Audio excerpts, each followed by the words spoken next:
Alright, y'all, I'm here with another review, The Bachelor season 25 episode. I don't know. I'm gonna tell y'all right now. I've been annoyed from the time this show came on at 8 o'clock to the time it just went off. I am annoyed, I am annoyed, I'm annoyed. I don't The only reason I continuously do this show is because y'all want me to review it. If it wasn't for that, I would not be reviewing the show.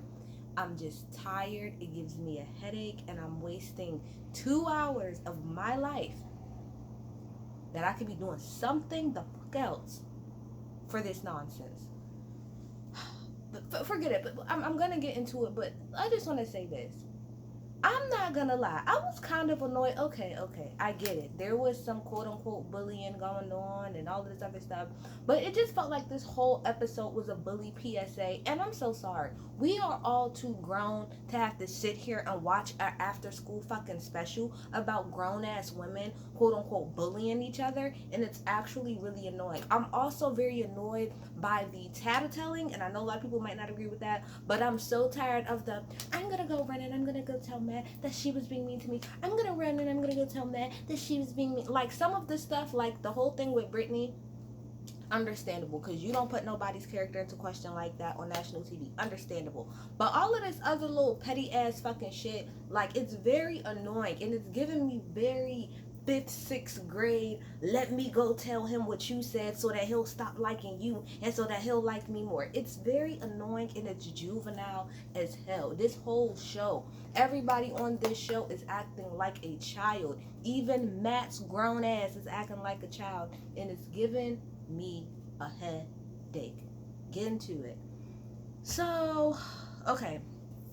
So as I told y'all last episode, at the very end, Katie came up to Matt and told him, "Oh, there's toxicity in the house, and everybody's being mean, and this is that, and there. Everybody's just being so mean, and there's a divide between the new girls and the old girls, and everybody da da da da, and somebody's character is being brought into question." Like I said, I agreed with her telling Matt about the whole situation with Brittany because that's uncalled for. So when we start off, you see Victoria and I think it was Victoria and Kit maybe that was walking together. Victoria's running her mouth like she normally do, and then on the other side you got, I don't know what her name was. Is it Ryan? I think Ryan. That's her name. Ryan and the other girl Brittany. They're walking opposite way, and Brittany's like, I don't really know, what to say, and I've never been accused of something like this. Okay, I wanted to say this last week, but I didn't because I didn't want to be mean. But now that we're kind of over the hump, I do think that Brittany is an escort. However, that's none of my business, and that's none of the other girls' business. Like I said, if she is an escort, that's her business. Let her do what she want to do. And if she's an escort, either A, she could have wanted to change her ways, or B, maybe she's trying to get Matt for his pockets. Either way, that's not my business, and it's not y'all's either. But that's neither here nor there. But the point is, you don't put stuff out like that unless you have the proof. You don't do that. So when Matt comes in, because it's the rose ceremony, Matt comes in and he makes a whole little PSA speech about, how it's not nice to be mean to each other. This is what I really don't get.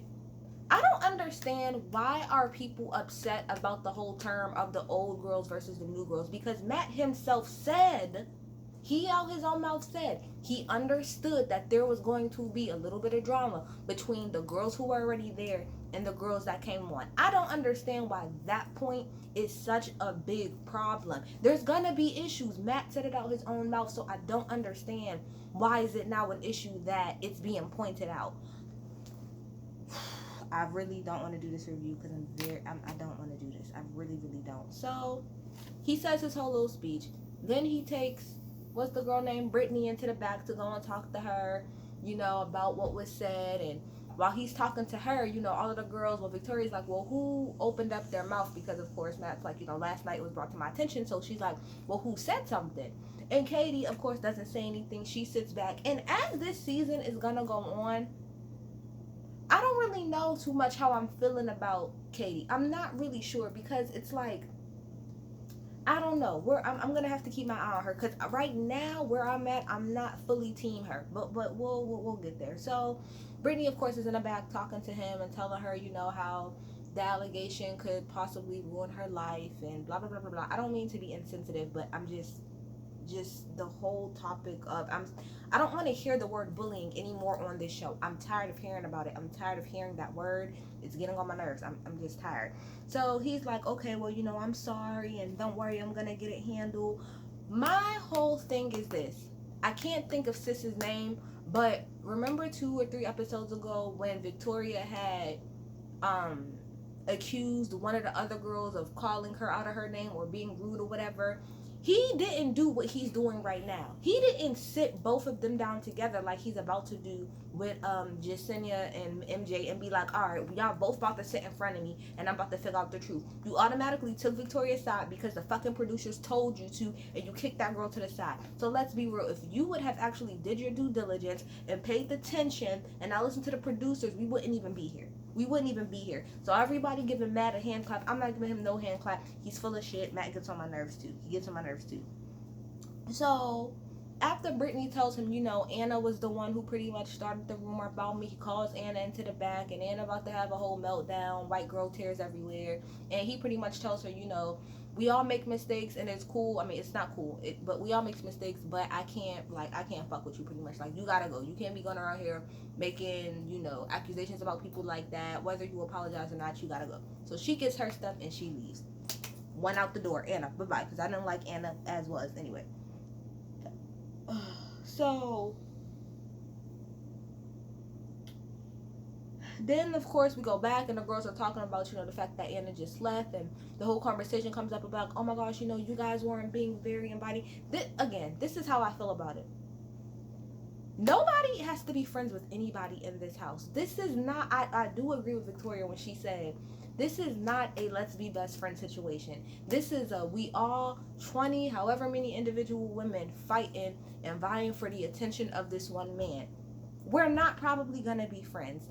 Now, that doesn't mean that you got to be outright mean to somebody, but I feel like what Katie is saying in particular is like, oh, y'all didn't welcome them in with open arms, and that's what the new girls are asking. But I don't have to. That's the thing. I just have to not be mean to you. So if I don't talk to you, that there's nothing wrong with that. As long as I'm not going out of my way to be ignorant to you, I'm not going out of my way to be mean to you, I'm not going out of my way to slight you. I don't see why the rest of the girls in the house have to open up their arms and be like, yeah, come on, come in. No, they don't have to. It's okay. There's cliques in every situation, especially when it comes to females. Y'all all know if there's more than 4 females together, there's gonna be cliques. It's gonna click off here, gonna click off there, gonna click off there. That's just how it is. So all of this kumbaya shit, y'all all full of shit. Everybody wants to kumbaya, full of shit, okay?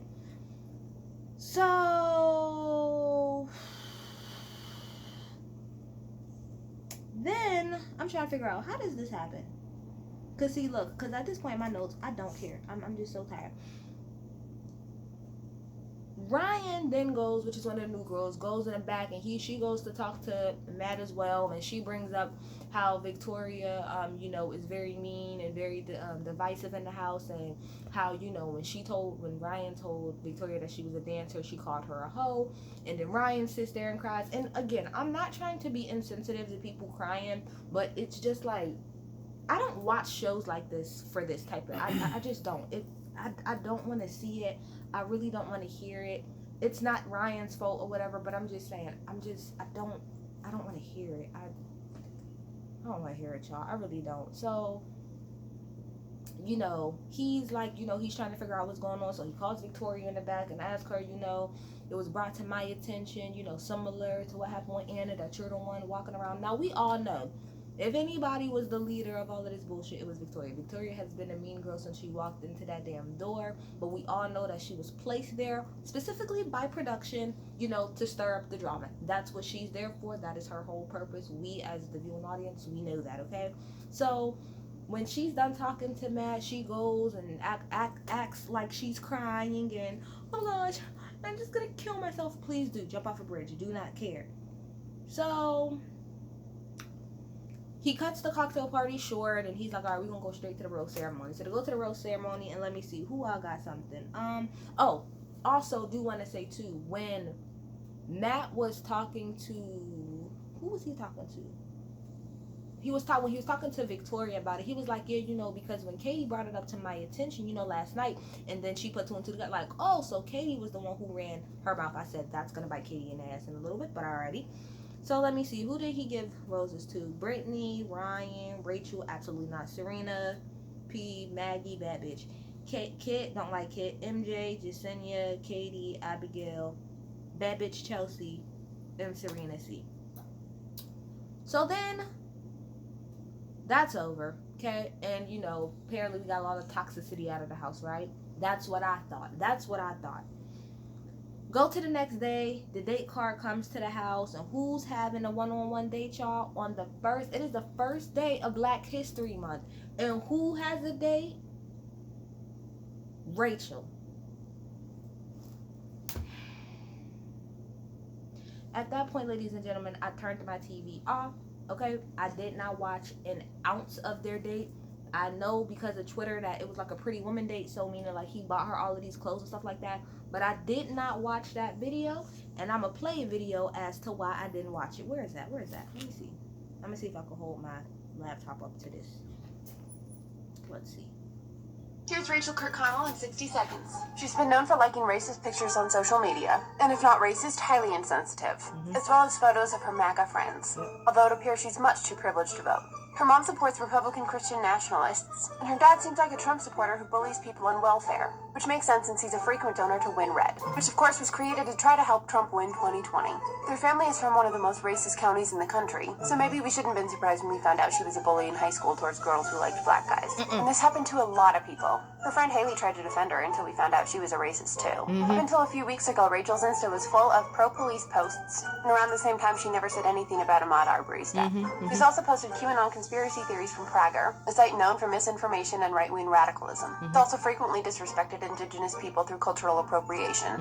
Which her mom tried to defend by saying she had Indian ancestry and liked the movie Pocahontas. These pictures from her parents' Halloween party shows that it's really just on brand for the whole family. It's 2021. Let's hold public figures accountable for their actions. Here's Rachel Kirkconnell in 60. Do I need to say any more? Do I need to say any more? I won't partake. She won't be on my motherfucking screen. So that's wonderful. That's wonderful. And you know what? It is always the white girls who be like, oh, I wouldn't mess with a black boy. I don't mess with black boys or whatever. But the minute they got any type of ball in their hand, a football or a basketball, now all of a sudden, here come all the white hoes. Now all of a sudden, y'all date black men. The minute one of them got a ball in their hand, baseball, basketball, football, now all of that goes out the window. Okay? Have fun. But actually, the only reason why I think, and all of this is allegedly too, I want to put that out there because I don't know nobody suing me. But also, it really would make sense as to why he's so into her, because allegedly Matt's mama is a Trump supporter. Allegedly. So I guess that kind of makes sense. But no, I didn't watch anything about her date, so I don't know what happened. Next. Then we found out that Kit got a one-on-one. Now they want to talk about what MJ did. But Kit was also part of that whole, if y'all want to call it, toxic environment, because she was definitely running her mouth too, definitely over in the corner with Anna and Victoria, and she was doing all of that too, but I don't hear anybody say anything about the shit that Kit was doing. Okay, yeah, sure. So then it's the group date, and like I said, all of the girls except Kit and Rachel go out. They're going to work on a farm because he said, I'm from Raleigh, North Carolina, which is the country. Raleigh, North Carolina is not the country. It is not the country. That is next to like Charlotte. Raleigh and Durham is like the most populated cities in North Carolina. So that's not the country. Like, I guess maybe it's the country to like somebody who lives in like New York or something, but like that's not the real country. Like where my grandma lives in North Carolina, that's the country. Talking about a house every 55 fucking miles. That's the country. Okay? But anyway, so MJ ended up feeling like, okay, seeing here how I'm on a group date, let me step up. So she goes to milk the goat. She goes to get the eggs for the chicken, doing all of this other stuff. But one thing that it kind of backfired on her, because they was playing like catch the egg or whatever. He threw an egg at her. She caught it, but it splattered. So then she went to go chase him to go throw it on him, but he ran through this farmhouse, and when he ran through the farmhouse, he ran right into Piper's fine, beautiful ass, okay, and slobbed her down. I said, Piper.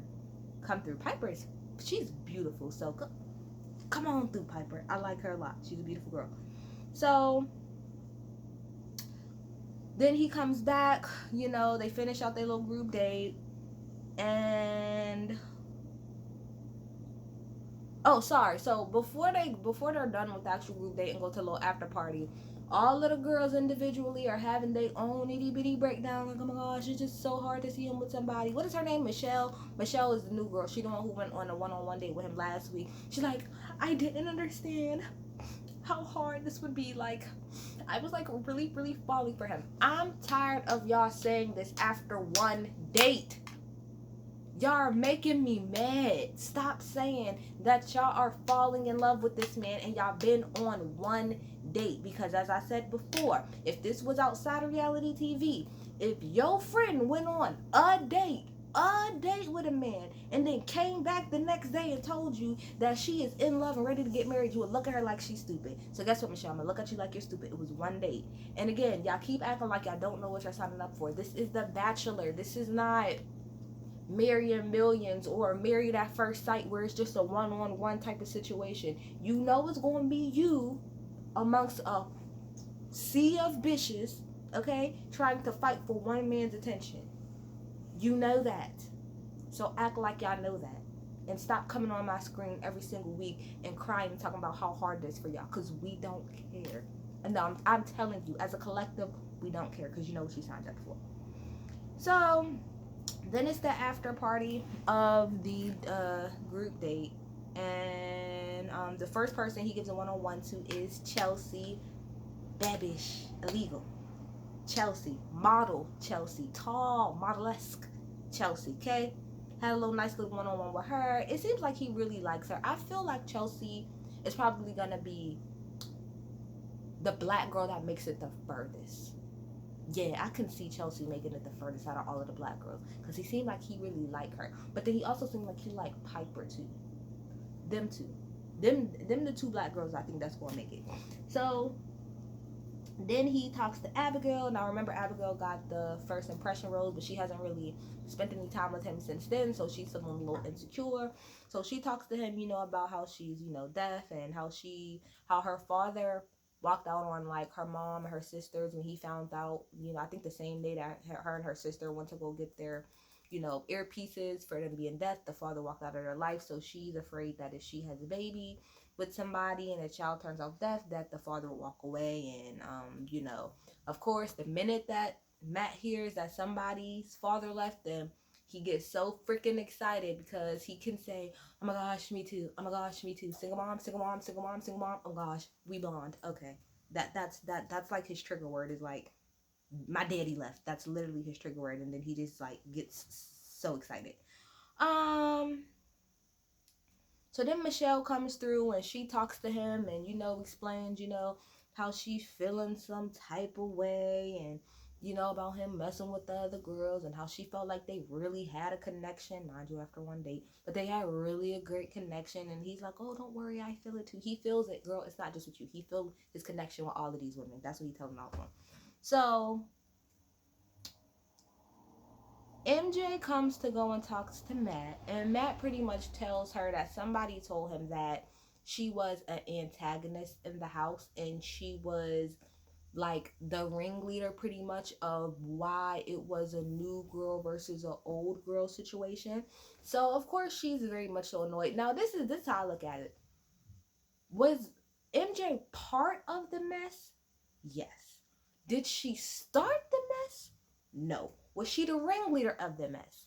No. But did she participate in the nonsense? Yes, she did. She did. So then when MJ comes out, I do like MJ. I'm sorry. I like her. I don't care. Y'all might not like her. I do.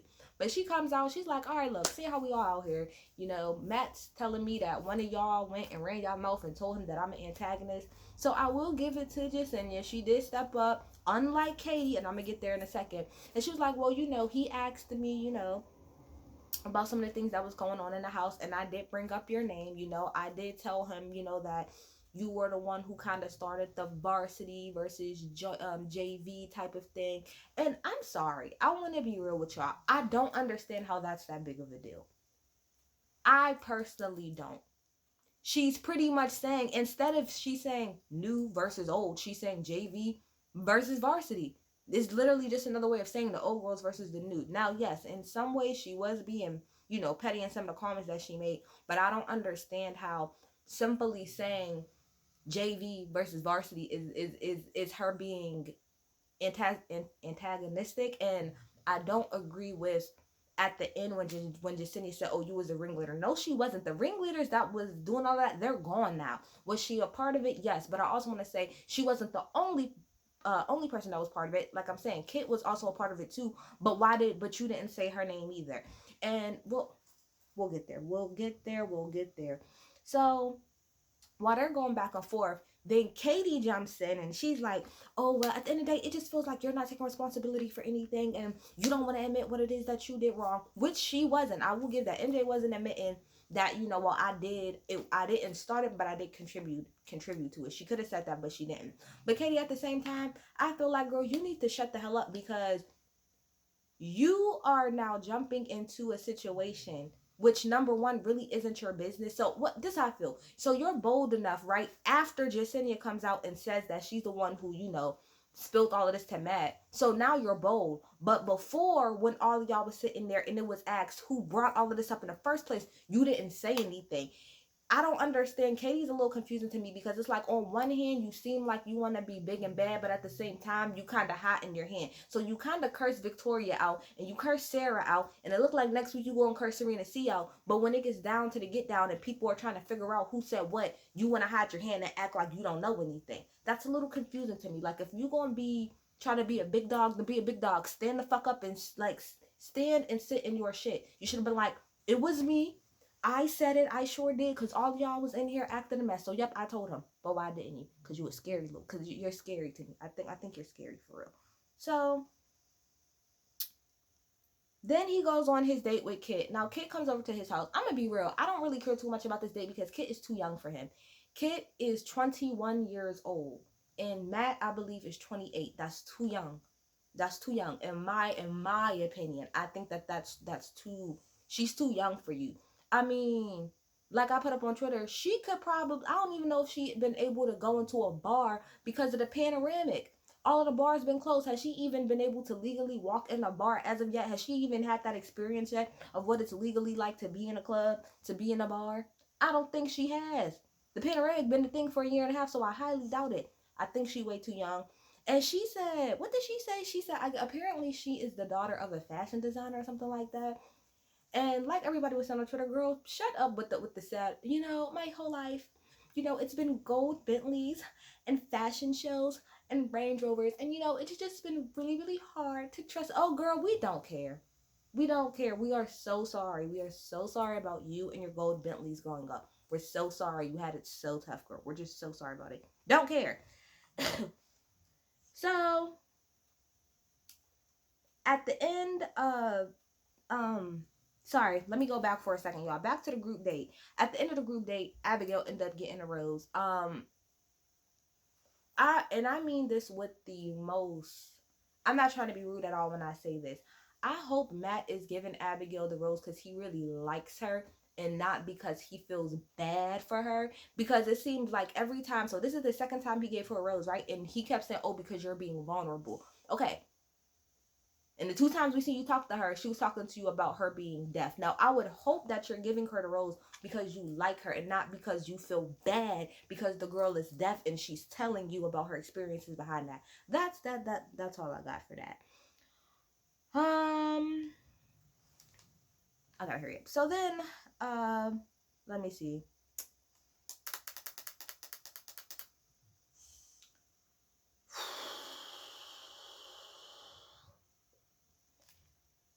We'll get back to the whole thing with MJ and Jasenia. We'll get on that at the very end. But at the date with Kit, like I said, she talks about how hard it was being rich and famous. Can't relate, girl. Can't relate. And then she said to him, "I think I'm falling in love with you, sis." Oh my gosh. Just like I said to Michelle, girl, this is your first one-on-one date with this man, and you are already falling in love. just miss me with the bullshit. I mean, I understand y'all want to win, quote unquote, and y'all want to be with this man, but like, y'all are putting 20 on 10. It's just, in love, girl, in love. You're falling in love after one date with this man. Good luck and good night. And so, you know, at the very end, you pretty much have a card comes to the house, but it's not a date card because it's the rose ceremony that night. And it pretty much says that it was like, Yesenia and MJ, I need y'all to both meet me before the rose ceremony because I need to find out the truth. So they both get I don't know, I guess the production told them, y'all both gotta look like y'all doing like a top runaway model and y'all doing a face off. So you bring your bag and put it there. You bring your bag, put it there. I'm not gonna lie. I'm sorry, Jasenia. MJ looked so much better than you. And I don't know, that has nothing to do with anything, but she looked clean. She looked clean and you did not. She looked clean. She looked clean as hell. Blazer, suit on point, hair on point. She looked good. So when they get in the same car, get over to wherever Matt is, and you know, they're sitting across from each other. So MJ is like, at the end of the day, like, I'm not here for you pretty much like, you know, putting my character into question, and because of you now I have to sit here and I have to defend myself, and you know, you're full of shit and da da da da. So then Jasenia jumps in, and Jasenia really, at first I was here for Jasenia, but I don't know, this little exchange that she did, I didn't like a lot of the, I don't know if it was what she was saying or how she was saying that, I don't know, she didn't come off likable in this moment. She didn't even come off like, oh, I'm trying to do the right thing. It came off very, well, you want to know what, bitch?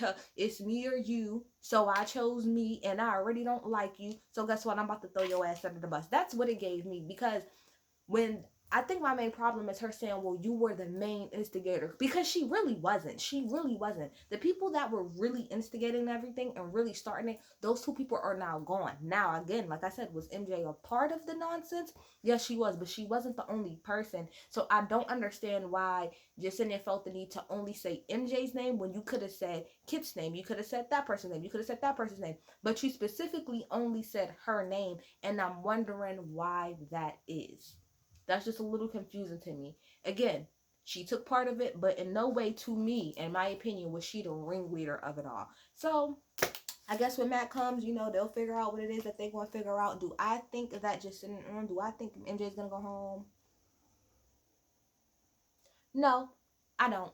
I don't. If she does, I won't. I'm not gonna be surprised. But at the same time, I don't think that she's gonna go home. Just in you might be right, but you're coming off very haterish. You're coming very, I'm mad. You're coming very like Hunger Games style. Like, bitch, I'm about to knock you the fuck out. However it is that I can. That's what you're giving me. That's what you're giving me. But y'all, I'm done. This review just got on my nerves. I have a headache. I want to go to sleep. Bye-bye.